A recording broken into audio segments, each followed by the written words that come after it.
السلام علیکم ورحمۃ اللہ وبرکاتہ۔ میں ہوں آپ کا دوست حکیم طارق جنید۔ آج ہم جس دوا کی بات کرنے جا رہے ہیں وہ یونانی طب کا خزانہ ہے، جسے ہم کہتے ہیں کشتہ تانبا یا جوہر تانبا۔ یہ دوا اپنے اندر بے شمار خواص رکھتی ہے، چاہے بات ہو اعصابی کمزوری کی یا جگر کی سستی کی، چاہے مسئلہ ہو معدے کی خرابی کا یا ہو پیشاب کی رکاوٹ کا۔ جوہر تانبا ایک ایسی دوا ہے جو بدن کی حرارت غریزی کو بیدار کرتی ہے۔ اس کے اہم فوائد کچھ یوں ہیں کہ اعصاب کو قوت دیتا ہے، معدے کی گیس سستی مفید ہے، جگر تلی اور مثانے کی بلغمی سستی میں شفا بخش ہے، پرانی کھانسی بلغم لکوریا اور جریان میں کارآمد ہے، موٹاپا اور چربی پگھلانے میں مؤثر ہے، مردانہ کمزوری اطلام اور اعضائے ریسہ کی اصلاح کرتا ہے۔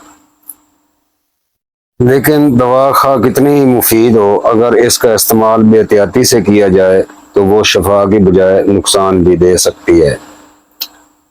معدے میں جلن، قبض یا قے، جگر و گردوں پر بوجھ، خشکی، دھڑکن میں بے ترتیبی، گرمی اور چڑچڑاپن اس جوہر سے بے احتیاطی کے ساتھ یا ڈوز زیادہ دیں گے تو ہو سکتی ہے۔ اس کی خوراک بالکل معمولی ہے، ایک چاول کے دانے کے برابر خوراک تقریباً 16 ملی گرام بنتی ہے۔ مکھن، ملائی یا شہد کے ساتھ صرف ماہر طبیب کے مشورے سے ہی استعمال کر سکتے ہیں۔ تو پیارے دوستو، آئیے اب جانتے ہیں کہ یہ اکسیر اعلی اثر جوہر تانبا تیار کیسے کیا جاتا ہے۔ منفرد طریقہ ہے، امید کرتا ہوں کہ پہلے ایسا طریقہ کسی نے نہیں بتایا ہوگا۔ یہ سنیاسیانہ تانبا کا جوہر کا طریقہ ہے۔ یہ صرف دوا نہیں بلکہ روح کا دوا ہے۔ روح جسے یونانی طب میں لطیف ترین طاقت کہا جاتا ہے، اس کو قید کرنے کا طریقہ یہ ہے۔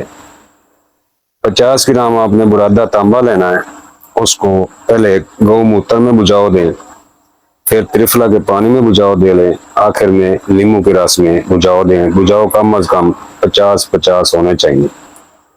اور برادہ کرنے کا سب سے آسان طریقہ یہ ہے کہ پہلے تانبا کو تیزاب شورا کو کھلا دیں، اس کے بعد ریت جنتر کر کے اس کو خشک کر لیں۔ خشک کرنے کے بعد اس کو دھو لیں تو بہترین تانبے کا برادہ آپ کے ہاتھ میں آ جائے گا۔ تو پیارے دوستو، جب آپ بجھاؤ دے لیں تو ایک جوان اصیل مرغا لینا ہے، جو بے بانگا ہو، جو اذان دینے کے قابل ابھی ہوا ہی ہو۔ اس کو ایک پنجرے میں بند کر دینا ہے، مکمل طور پر پنجرے سے باہر نہیں آنے دینا۔ اس کو روزانہ 1 رتی یا 2 رتی برادہ آٹے میں ملا کر کھلائیں، یہاں تک کھلائیں کہ برادہ ختم ہو جائے۔ اس کی بیٹ بھی جمع کرتے جائیں، آخر میں مرغے کے پر بالکل جھڑ جائیں گے۔ جب آپ دیکھیں کہ تانبا آپ کا ختم ہو گیا ہے اور مرغا ہضم کر گیا ہے، تو مرغا مکمل برادہ کھا لے تو اسے مٹی کے کنالی میں ذبح کریں۔ خون بھی محفوظ رکھنا ہے، خون بھی ضائع نہیں ہونے دینا۔ گوشت، پروں، علائش سمیت یہ سب چیزیں اس کی ہانڈی میں بند کر کے اور گڑھے میں 1 من کی آگ دیں۔ جب آگ بجھ جائے تو ہانڈی کو نکال کر راکھ نکالیں، راکھ کو کھرل کریں اور دوبارہ ہانڈی میں ڈال کر 2 کلو پانی ڈال کر اس کو ہلاتے رہیں۔ روزانہ ہلاتے رہیں۔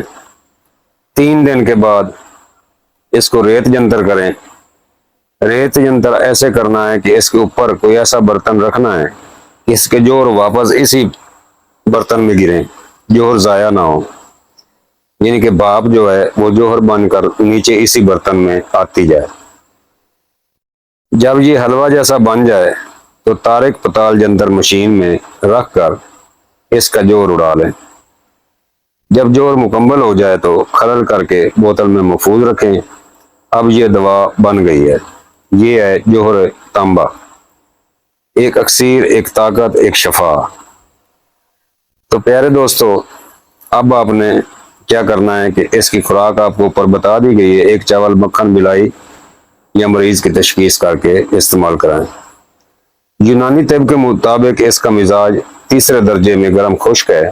یہ دوا سستی، رطوبت، بلغم کو دور کرتی ہے۔ بلغمی اور سوداوی مزاج والوں کے لیے نہایت مفید ہے، لیکن صفراوی مزاج والے افراد احتیاط سے استعمال کریں۔ ارگ، گلاب، مکھن یا بلائی کے ساتھ لینا مفید رہتا ہے۔ اکثر کہا جاتا ہے کشتہ گردے خراب کر دیتا ہے، تو یاد رکھیں یہ بات بالکل غلط ہے۔ اگر دوا صحیح طریقے سے بنائی گئی ہو اور خوراک ماپی تولی گئی ہو تو استعمال میں بے احتیاطی نہ کی گئی ہو تو کشتہ کسی عضو کو کوئی نقصان نہیں دیتا۔ ایلوپیتھی میں کاپر سلفیٹ یا کاپر سالٹ کہا جاتا ہے، وہ ایک کیمیائی نمک ہے جسے معدنی تطہیر، روح کشی اور لطافت سے حاصل کیا جاتا ہے، جبکہ طب یونانی میں برادہ تانبا کو روحانی طریقے سے لطیف بنا کر پھر زندگی کے جوہر میں ڈالا جاتا ہے۔ اسی لیے ایلوپیتھک کا سالٹ آف کاپر وہ ہے اور ہمارا جوہر تانبا یہ ہے۔ فرق ہے زمین آسمان کا۔ پھر میں اتنا عرض کروں گا، دوا وہی فائدہ دیتی ہے جو علم، تدبیر، مقدار اور مزاج کے ساتھ دی جائے۔ جوہر تانبا اکسیر بھی ہے، راز بھی اور شفا کا دروازہ بھی۔ میں آپ کا خادم حکیم طارق جوید، ماہر نباتات و کشتہ جات۔ السلام علیکم ورحمۃ اللہ وبرکاتہ۔